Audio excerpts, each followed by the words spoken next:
Então, nessa ação penal 502.13.65.32, depoimento do senhor Carlos José Fadigas de Souza Filho. Senhor Carlos, o senhor foi chamado aqui como testemunha nesse processo pelo Ministério Público. Consta também que o senhor teria um acordo de colaboração com o Ministério Público, é isso? Isso. Acordo de colaboração que o senhor fez com a Procuradoria-Geral da República, é isso? Perfeito. Homologado pelo Supremo. Sim.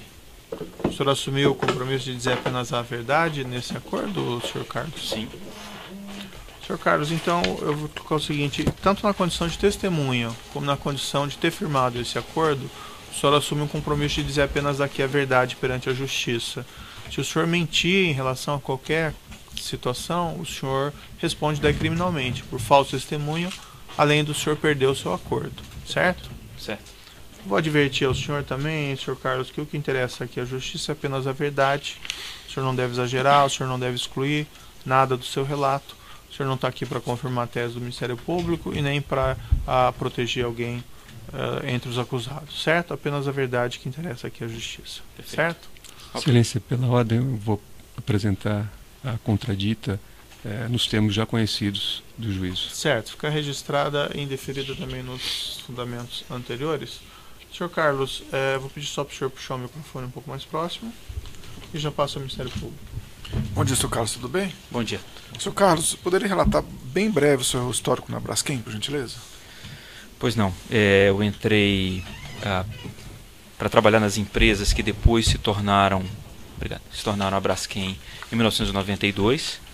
Passei por diversas funções.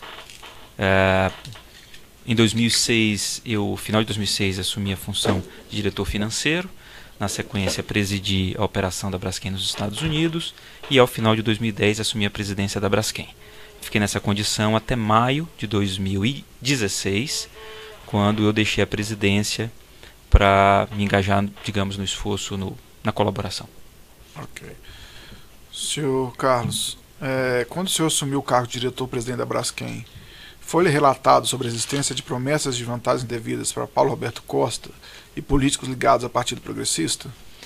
Me foi relatada a existência de um compromisso que teria sido assumido por meu antecessor na presidência da companhia, de um pagamento ao Partido Progressista.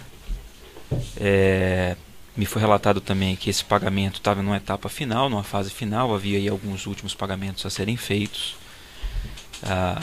Então foi o relato que me foi feito à época. Quem fez esse relato, senhor? Ele me foi feito por Marcelo Odebrecht, à época presidente do Conselho da Braskem, e Alexandrino Alencar, à época diretor de Relações Institucionais da Odebrecht. Ok. No depoimento que o senhor prestou anteriormente, o senhor relatou que deveria sinalizar a Paulo Roberto Costa que a substituição de Bernardo Gradinho na presidência da Braskem não afetaria os pagamentos nem significaria mudança quanto aos compromissos assumidos. O senhor confirma essa declaração? Confirmo. Como foi que você fez essa sinalização para Paulo Roberto Costa? Paulo Roberto Costa, só para deixar mais claro, era inclusive vice-presidente do Conselho da Braskem. Eu me reportava ao Conselho, um colegiado de 11 pessoas, e o Paulo Roberto, representando o acionista Petrobras na Braskem, era o vice-presidente do Conselho. Eu aproveitei um evento da companhia, um jantar de fim de ano formal da companhia, que aconteceu nos últimos dias do ano de 2010, e combinei de encontrar com o Paulo Roberto Costa, à época diretor da Petrobras e vice-presidente do Conselho, no hotel onde estavam todos os conselheiros hospedados. Por acaso, um hotel na Bahia, próximo às fábricas da Braskem.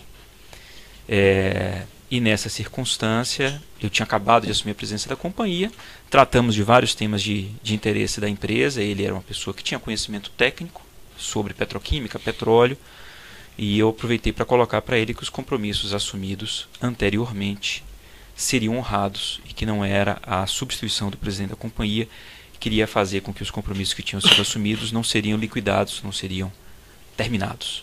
Só para confirmar, esses compromissos seriam recursos para os integrantes do Partido Progressista? Sim. Esses pagamentos sistemáticos em relação aos partidos progressistas de editoria de abastecimento tinha relação com o contrato de nafta celebrado em 2009 com a Petrobras? Àquela altura eu não tinha essa informação. Só para deixar claro, os pagamentos aconteceram nos meses seguintes, depois que eu assumi a presidência, e eles depois cessaram.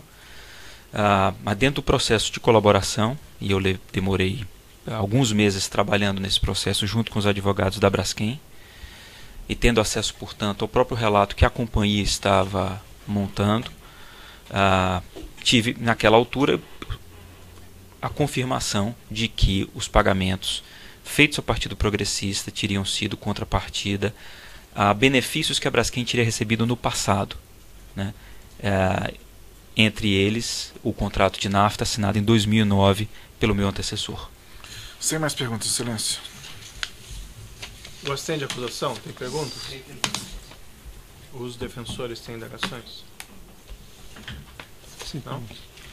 Juízo, só para esclarecer um único ponto, não ficou claro para mim, o senhor mencionou esses compromissos a agentes do Partido Progressista, também abrangiam pagamentos que sejam do seu conhecimento ao senhor Paulo Roberto Costa?